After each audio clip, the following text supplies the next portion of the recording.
हम बात करते हैं vapour pressure of solution containing volatile solute.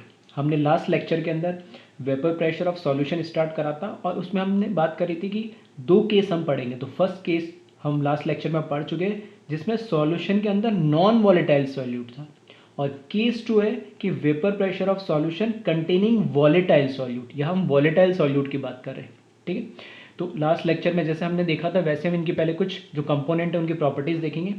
तो सबसे पहले बात करें तो मैंने ये क्लियर कर दिया था कि कन्वेंशन है कॉमन जो मैं लेके चलूँगा इस चैप्टर में लास्ट तक, और वो कन्वेंशन आप आपके अकॉर्डिंग चेंज भी कर सकते हो। मैंने बोला था सॉल्यूट को मैं हमेशा बी से रिप्रेजेंट करूँगा, कैपिटल बी, और सॉल्वेंट को ए से। तो इनकी जो भी प्रॉपर्टीज़ होगी उनमें भी पूरा सॉल्यूट और सॉल्वेंट ना लिख के मैं बी और ए ये यूज़ करूँगा, ठीक है। फिर फिजिकल स्टेट की अगर हम बात करें तो फिजिकल स्टेट, क्योंकि सॉल्यूट इस बार हमारा कैसा है, वॉलेटाइल। तो वॉलेटाइल सॉल्यूट के लिए हमने बात करी थी कि लिक्विड जितने भी होते हैं वो सारे कैसे होंगे, वॉलेटाइल। तो हमने बोल दिया कि सॉल्यूट अगर वॉलेटाइल है तो ये भी क्या होगा, लिक्विड। और सॉल्वेंट तो लिक्विड है ही क्योंकि सॉल्यूशन हमें बनाना है। तो लास्ट केस 1 से कंपेयर करें तो ये सॉलिड था क्योंकि नॉन वॉलेटाइल था, लेकिन इस बार ये वॉलेटाइल है तो ये कैसा हो गया, लिक्विड। फिर नेचर की बात करें तो लिक्विड है तो वॉलेटाइल होगा, यहाँ पे सॉल्वेंट भी वॉलेटाइल। इस केस में सॉल्यूट और सॉल्वेंट दोनों वॉलेटाइल है, और केस 1 में सिर्फ ओनली सॉल्वेंट ही हमारा क्या था, वॉलेटाइल। नेक्स्ट बात करें हम वेपर प्रेशर की, तो अगर ये वॉलेटाइल है लिक्विड फॉर्म में तो उनका कोई ना कोई वेपर प्रेशर तो होगा ही। हर प्योर सॉल्वेंट का एक वेपर प्रेशर, प्योर लिक्विड का एक वेपर प्रेशर होता है हर एक टेम्परेचर पे। तो हमने पी का मतलब वेपर प्रेशर, नॉट का मतलब प्योर लिक्विड मतलब प्योर सॉल्यूट है उसके अंदर, या प्योर कंपोनेंट बी है। और जो कंपोनेंट उसको यहाँ नीचे लिखा जाता है, ये पी प्रेशर को रिप्रेजेंट करता है, नॉट प्योर फॉर्म को, और बी वो जो कंपोनेंट है उसका वेपर प्रेशर। इसी तरीके से सॉल्वेंट के लिए पी नॉट ए इसका वेपर प्रेशर हमने अज्यूम कर लिया। मोल्स जो होंगे वो हमें पता ही है, वेट अपॉन मॉलिकुलर वेट। तो वेट ऑफ बी मतलब सॉल्यूट का वेट और उसका मॉलिकुलर वेट से हम इसके मोल्स निकाल सकते हैं। इसी तरीके से मोल्स हम निकाल सकते हैं सॉल्वेंट के वेट ऑफ सॉल्वेंट या A divided by molecular weight of A. और last mole fraction.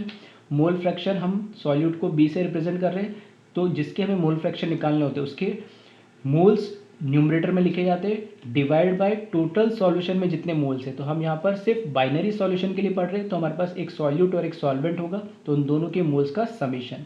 Same mole fraction of solvent हमें निकालना है ए, तो मोल्स ऑफ सॉल्वेंट न्यूमरेटर में डिवाइड बाय टोटल मोल्स, ठीक है। ये सब चीज़ हम ऑलरेडी देख चुके हैं। अब हम बढ़ते हैं आगे। तो एक अजम्पशन में यहाँ पर मान रहा हूँ, अजम्पशन क्या लिखा है, let A is more volatile than B, that is P not A is greater than P not B. अब देखो लास्ट जो केस 1 था लास्ट लेक्चर में, उसमें ऐसा कोई अजम्पशन नहीं था। अजम्पशन इसलिए नहीं था क्योंकि उस केस में जो हमारा सॉल्यूट था वो सॉलिड फॉर्म था, तो नॉन वोलेटाइल, तो उसका कोई वेपर प्रेशर नहीं था। लेकिन अब इस केस में हमारे पास सॉल्यूट का भी कोई वेपर प्रेशर होगा और सॉल्वेंट का भी वेपर प्रेशर होगा प्योर फॉर्म में, ठीक है। तो इस वजह से अब दो अलग अलग लिक्विड है और दोनों को अगर मैं सेम टेम्परेचर पे कंसिडर करूँ तो दो अलग अलग लिक्विड है, मतलब दो अलग अलग सब्सटेंस है, और दो अलग अलग सब्सटेंस है, इसका मतलब उनके बीच में फोर्स ऑफ अट्रैक्शन भी क्या होगा, अलग अलग होगा, सेम तो होगा नहीं, ठीक है। तो उनका वेपर प्रेशर भी क्या आएगा, अलग आएगा। अब मुझे ये नहीं पता कि सॉल्यूट का ज़्यादा हो गया सॉल्वेंट का होगा, क्योंकि हम तो एक कोई भी ले रहे हैं, जनरलाइज बात कर रहे हैं। तो मैंने एक अजम्पशन लिया है कि ए और बी मतलब सॉल्यूट या सॉल्वेंट में से किसी का भी कम या ज़्यादा हो सकता है, ऐसा कोई रूल नहीं है। कि सिर्फ एक अजम्पशन है, बस इतना क्लियर है कि हाँ दोनों का सेम नहीं हो सकता। तो अब मैंने ए को ज़्यादा वॉलेटाइल मान लिया, किससे, बी से। अगर आपको बी को ए से ज़्यादा वॉलेटाइल मानना तो भी कोई प्रॉब्लम नहीं, बस इस रिलेशन को क्या कर देना, उल्टा कर देना, ठीक है, रिवर्स कर देना साइन को, जो सिंबल है उससे कोई हमारे रिजल्ट पे, हमारे जो भी फॉर्मूलेज डेराइव होने वाले उन पर कोई इम्पैक्ट नहीं पड़ेगा। बस ये ध्यान रखना पड़ेगा कि जब भी आप देखो कि आपने क्या अजम्पशन लेके माना है, तो मैंने मान लिया कि ए जो सॉल्वेंट है वो उसको ज़्यादा वॉलेटाइल मान लिया बी से, ठीक है। अजम्पशन है एक को ज़्यादा मानना ही पड़ेगा, क्योंकि दो अलग अलग लिक्विड का वेपर प्रेशर सेम तो होगा नहीं, सेम टेम्परेचर, क्योंकि फोर्स ऑफ अट्रैक्शन क्या होंगे, अलग अलग होंगे। तो ये एक अजम्पशन है, इसको ध्यान रखें। नेक्स्ट, अगर इसको हम ठीक है डायग्राम के फॉर्म में रिप्रेजेंट करें जैसे हमने लास्ट केस 1 में करा था, तो इस फर्स्ट वाले के अंदर मैंने ये लिया मेरा सॉल्वेंट ए। इधर यहाँ पर लिक्विड फॉर्म है, ये सरफेस पे जो लिक्विड के पार्टिकल्स है वो मैंने बनाए ए, ये वेपराइज होंगे क्योंकि वॉलेटाइल है तो वेपर फेस में कन्वर्ट हो जाएंगे। प्योर लिक्विड का, ठीक है, जो वेपर फेस में वेपर प्रेशर होगा वो पी नॉट ए है, वही हमने, ठीक है, स्टार्टिंग में हमने ये अज्यूम कर लिया, एक हमने पहले इसको मेंशन कर दिया।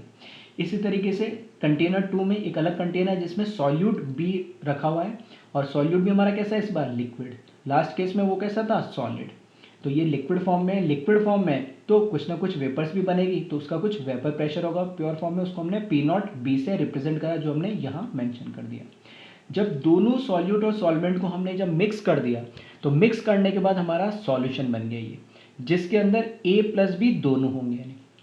अब ए प्लस बी के अंदर, क्योंकि ये सॉल्यूशन है और सॉल्यूशन एक होमोजीनियस मिक्सचर होता है, यूनिफॉर्म कंपोजिशन होता है थ्रू आउट द मिक्सचर, इसलिए हमारे पास ए और बी के दोनों के पार्टिकल सरफेस पे भी मिलेंगे।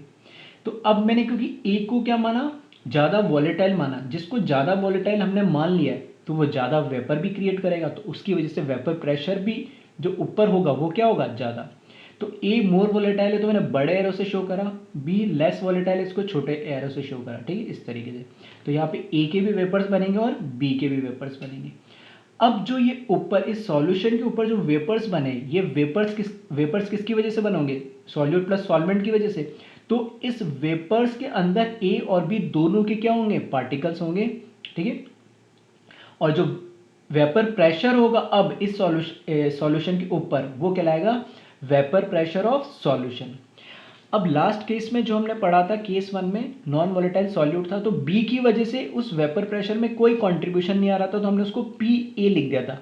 जिससे मैंने बोला था कि पी ए आप नीचे लिखा था, तो उसको मैंने बोला था कि vapour pressure of A in solution या वेपर प्रेशर ऑफ सॉल्यूशन दोनों सेम ही होगा। क्यों, क्योंकि वो सिर्फ ए की वजह से हो रहा है, लेकिन इस बार ए की वजह से भी वेपर प्रेशर आएगा और बी की वजह से भी आएगा, दोनों का कॉन्ट्रीब्यूशन होगा, इसलिए सिर्फ मैंने क्या लिखा है यहाँ पे पी लिखा, ए या बी नहीं लिखा है, ठीक है। तो जो कन्वेंशन हम लिख रहे हैं, साइन लिख रहे हैं, कैसे लिखा जा रहा है, किस तरीके से हम उसको समझ रहे हैं, वो भी बहुत इंपॉर्टेंट है, ठीक है। अब वही मैंने इसको लिखा है P not A. P not A का मतलब क्या है, vapour pressure of pure solvent A, ठीक है। वो हम जब अकेला प्योर सॉल्वेंट ए होगा तो उसका vapour pressure. P not B vapour pressure of pure solute B, जब अकेला सॉल्यूट होगा प्योर फॉर्म में तो उसकी वजह से जो वेपर प्रेशर होगा। और कैपिटल पी ओनली, ना तो नॉट लगा, नॉट का मतलब तो प्योर होता है, और नीचे ए बी भी नहीं लिखा है, मतलब ये सॉल्यूशन का है। तो वेपर प्रेशर ऑफ सॉल्यूशन मतलब इसकी बात हो रही है। अब यहाँ पर मैंने एक रिलेशन लिख दिया, P not A is greater than P is greater than P not be. मतलब जो P मतलब क्या है, इस सॉल्यूशन का वेपर प्रेशर, इस सॉल्यूशन का जो वेपर प्रेशर है उसकी वैल्यू सॉल्वेंट के वेपर प्रेशर, मतलब ऐसे सॉल्यूट सॉल्वेंट नाम लेके मैं बोलता हूँ A के वेपर प्रेशर से तो कम होगी और B के वेपर प्रेशर से होगी ज़्यादा, ठीक है। इस बात को समझना बहुत इंपॉर्टेंट है। देखो मैं कह रहा हूँ कि जो P हमारा सॉल्यूशन बना है वो किससे मिलके बना है, A और B से मिलके बना है। अब हमने क्या करा, ये अजम्पशन मान लिया था कि ए और बी अलग अलग सब्सटेंस है तो इनका वेपर प्रेशर भी अलग अलग होगा। तो हमने बोला था कि ए का वेपर प्रेशर हमने अजम्पशन मान लिया कि ज़्यादा होगा बी से। तो अगर ए का वेपर प्रेशर बी से ज़्यादा है तो जब दोनों के पार्टिकल्स मिक्स कर दिए तो क्या दोनों का वेपर प्रेशर इन दोनों के समेशन के बराबर होगा क्या। अगर ये जिन लोगों के दिमाग में आ रहा है तो वो अभी यही क्लियर कर लेना। थर्मोडायनेमिक्स में हम स्टार्टिंग में पढ़ते हैं इंटेंसिव और एक्सटेंसिव प्रॉपर्टी। तो इंटेंसिव प्रॉपर्टी हम उसे बोलते हैं जो इंडिपेंडेंट ऑफ मास होता है, और प्रेशर एक इंटेंसिव प्रॉपर्टी होती है। और इंटेंसिव प्रॉपर्टी, ठीक है, इसी चैप्टर के स्टार्टिंग के लेक्चर में मैंने इंटेंसिव एक्सटेंसिव का एक आइडिया भी दिया था। और जो इंटेंसिव प्रॉपर्टी होती है जो इंडिपेंडेंट ऑफ मास होती है वो नॉन एडिटिव इन नेचर होती है। ये तो है इसका टेक्निकल प्रूफ जो मैं बता रहा हूँ कि ऐड नहीं कर सकते। अब लॉजिकल समझ लो इसको। लॉजिकल ये है कि अगर मैं कह रहा हूँ कि सिर्फ अकेले यहाँ पर ए होता तो मैं मान लेता हूँ कि प्योर फॉर्म में ए का वेपर प्रेशर यहाँ पे 100 atm है, बी का प्योर फॉर्म में वेपर प्रेशर कितना है 50 atm है। जब दोनों को मिक्स कर दिया और मैंने सॉल्यूशन बना लिया तो ऐसा नहीं कि सारे ए पहले जितने वेपराइज हो रहे थे उतने के उतने ही यहाँ पे ए सारे वेपराइज होंगे।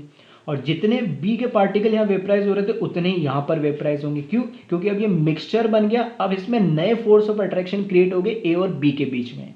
ठीक है, तो ए के पार्टिकल्स भी कुछ क्या होंगे, कम वेपराइज होंगे, बी के भी कम वेपराइज होंगे। या ऐसे भी समझ लो, इस डायग्राम से भी दिख रहा है कि ए के पार्टिकल जो सरफेस पे थे उनकी भी क्या हो गई, नंबर्स कम हो गए और बी के भी नंबर्स क्या हो गए, कम हो गए। तो ऐसा नहीं कि अगर इधर 10 पार्टिकल ऊपर जा रहे थे तो इधर भी अभी भी 10 ही जा रहे हैं, अभी अब इसमें क्या होंगे, कम जाएंगे नहीं वेपर फॉर्म में। तो इस वजह से अब ऊपर जो वेपर प्रेशर होगा दोनों के समेशन के बराबर तो कभी नहीं होगा। अब इसको कैसे लिखा मैंने बोल रहा हूं कि अगर इन सब की जगह ए लगा देता, जैसे बी लगाए ऑल्टरनेट, इन बी पार्टिकल को हटा के सारे ए लगाता, तो वेपर प्रेशर क्या आता, सिर्फ ए आता, जो कि मैक्सिमम हो सकता था। अगर मैं इन सब ए को हटा के सब जगह बी लगा देता, ठीक है, सारे बी के पार्टिकल्स आ जाते हो सरफेस पे, तो ये वेपर प्रेशर क्या होता बी की वजह से, और वो क्या होता, मिनिमम होता। और क्योंकि कुछ ए है और कुछ बी पार्टिकल्स है, तो ए की वजह से तो क्या होगा, कुछ बड़ा होगा, और बी की वजह से कुछ कम हुआ होगा। तो ए और बी का जो वेपर प्रेशर है इंडिविजुअल, उसकी इन बिटवीन ही सॉल्यूशन का वेपर प्रेशर आएगा हमेशा। ना तो वो किसी भी प्योर सब्सटेंस के इंडिविजुअल वेपर प्रेशर से उसकी वैल्यू कभी ज़्यादा हो सकती है, ना ही उनमें से किसी इंडिविजुअल कंपोनेंट में जिसकी वैल्यू मिनिमम है उससे कभी कम हो सकती है। ठीक है, वो इन बिटवीन होगा। एग्जैक्ट उसका एवरेज होगा क्या, एवरेज भी एग्जैक्ट, यानी अगर इसका 100 है और इसका 50 है तो हमेशा 75 बिल्कुल नहीं, वो डिपेंड करेगा ऊपर नंबर ऑफ मोल्स कितने। अगर नंबर ऑफ मोल्स इक्वल होगा तो फिर भले एवरेज आ जाएगा उसका 75, लेकिन वो 75 से ज़्यादा आ रहा है, ठीक है, यही समझा देता हूँ। अगर इसका 100 है और इसका 50 है और 75 आ रहा है, मतलब इसके नंबर ऑफ मोल्स ऊपर क्या इक्वल है। अगर वो 75 से ज़्यादा आ रहा है मतलब ए की तरफ शिफ्ट हुआ, एवरेज से ज़्यादा की तरफ शिफ्ट हुआ, मतलब ए के पार्टिकल्स ज़्यादा वेपराइज हुए। अगर वो 75 से कम आ रहा है, एवरेज से कम आ रहा है, मतलब बी के पार्टिकल ज़्यादा क्या हुए, वेपराइज हुए।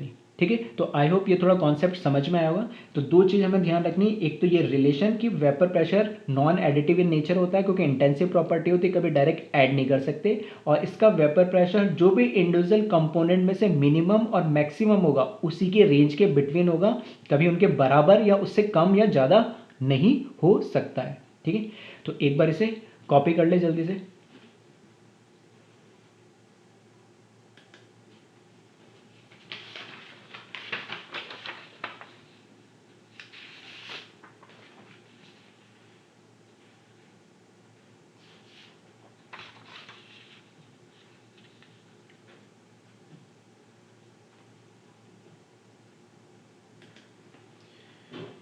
अब हम बात करते हैं, इसी में आगे चलते हैं।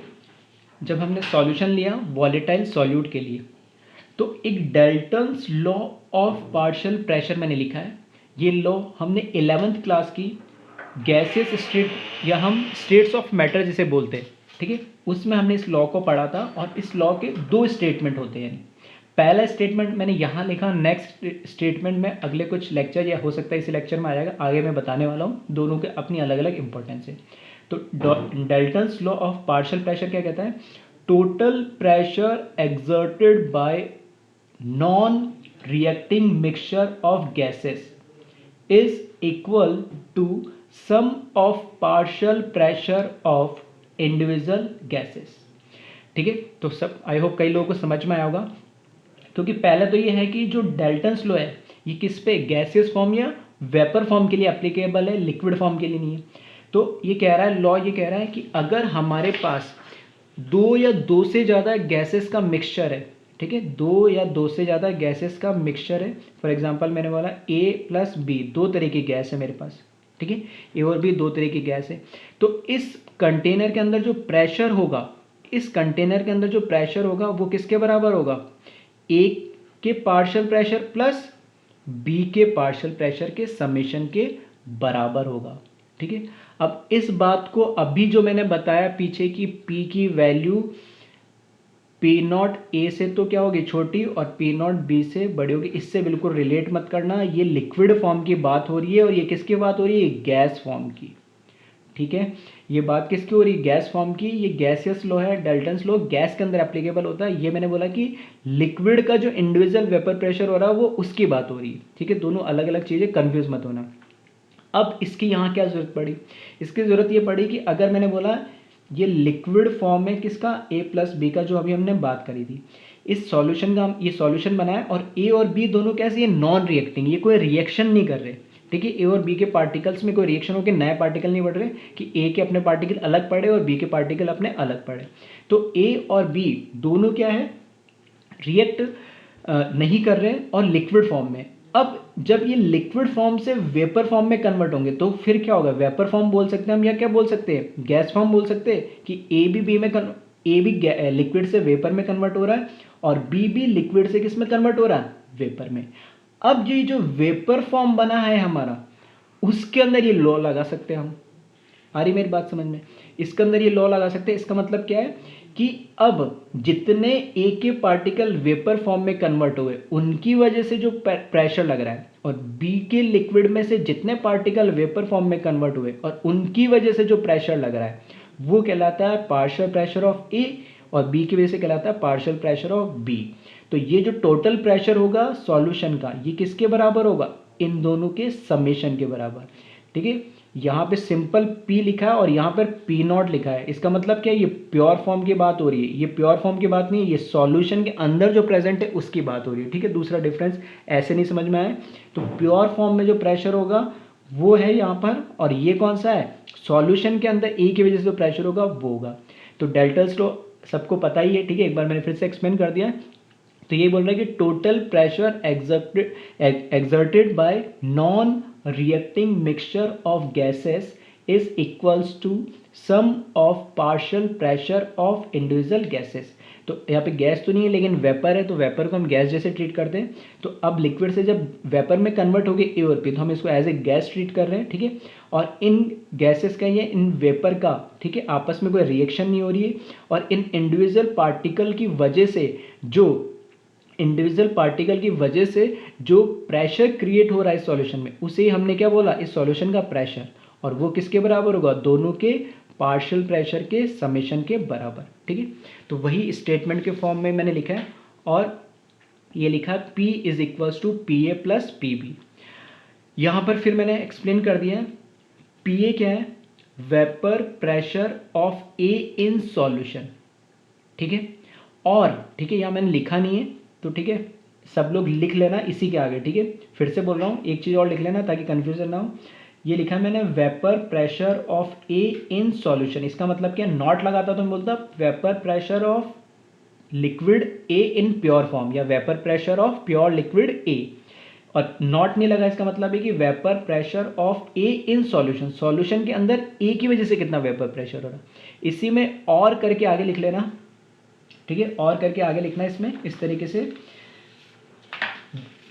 P A is equals to vapour pressure of A in solution, और P A is equals to partial vapour pressure of A in solution, ठीक है। पार्शियल वर्ड भी यूज कर सकते हैं हम, ठीक है, ऐसे बोल सकते हैं partial vapour pressure of A in solution, ठीक है, और करके लिख लेना, ठीक है। आई होप, ठीक है, वीडियो पॉज करके थोड़ा सा नोट कर लेना, partial vapour pressure of A in solution, ठीक है। इसी तरीके से पीबी के लिए हम क्या लिख सकते हैं, vapour pressure of B in solution, और partial vapour pressure of B भी बोल सकते हैं इसको, ठीक है। अब देखना, लास्ट लेक्चर में हमने राउल्ट्स लॉ पढ़ा था, और राउल्ट्स लॉ क्या कहता है कि अगर हमारे पास एक सॉल्यूशन है और उस सॉल्यूशन में जितने भी वॉलेटाइल कंपोनेंट हैं, मतलब जो लिक्विड से वेपर में कन्वर्ट हो सकते हैं, उन सब कंपोनेंट का जो वेपर प्रेशर होगा सॉल्यूशन के अंदर, उनके मोल फ्रैक्शन के प्रोपोर्शनल होगा, और ये रिलेशन हमने डेराइव करा था लास्ट लेक्चर के अंदर, ठीक है। तो यहाँ पर लिक्विड के अंदर, ठीक है, जो ये लिक्विड है हमारे पास, सॉल्यूशन का लिक्विड है, उस सॉल्यूशन के लिक्विड के अंदर हमारे पास ये ए भी है और ये क्या है, बी भी है, ठीक है, ए और बी दोनों है। अब लिक्विड के अंदर ए और बी जो दोनों है, तो ए का कुछ मोल फ्रैक्शन होगा एक्स ए, और बी का कुछ मोल फ्रैक्शन होगा एक्स बी। तो इस लिक्विड के अंदर इसके मोल फ्रैक्शन जो है वो किसके प्रोपोर्शनल है, इस लिक्विड के अंदर ए की वजह से जो हमारा क्या बना है, वेपर्स बनी है, और वेपर की वजह से क्या बन रहा है, उसका वेपर प्रेशर। तो वही पी ए जो मैंने लिखा है, तो ये तो हम लास्ट क्लास में राउल्ट्स लॉ पढ़ चुके थे, उसी से लिखा P A equals to P not A X A. तो वहाँ पे सिर्फ हमने पी ए के लिखा था क्योंकि अकेला वॉलेटाइल कौन था, ए था, बी तो नॉन वॉलेटाइल था। लेकिन अब इस केस में बी भी क्या हो गया, वॉलेटाइल हो गया। तो ये उसमें लिखा था हर एक वॉलेटाइल राउट्स लॉ किसके लिए एप्लीकेबल है, हर एक ऐसे कंपोनेंट के लिए जो वॉलेटाइल है सॉल्यूशन में। अगर 4 होता तो 4 के लिए लगा सकते थे ये लॉ, 5 है तो 5 कंपोनेंट के लिए, तो हमारे पास 2 है तो दोनों के लिए मैंने लगा दिया। तो पी बी के लिए क्या लिख सकता हूँ, P not B into X B. ठीक है, तो एक बार राउट्स लॉ लास्ट लेक्चर को फिर से ध्यान से देख लेना। ठीक है, क्या लिखा है वही सेम है। ठीक है, अब दोनों को मैंने कंबाइन कर दिया। कंबाइन कैसे कर दिया, ये जो प्रेशर है वो किसके बराबर है, P A plus P B के। ये हमें कौन बोल रहा है, डेल्टन्स लॉ। और पी ए किसके बराबर है, पी नॉट एक्स ए, और पी बी किसके बराबर है, P not B X B. Raoult's law ये कह रहा है।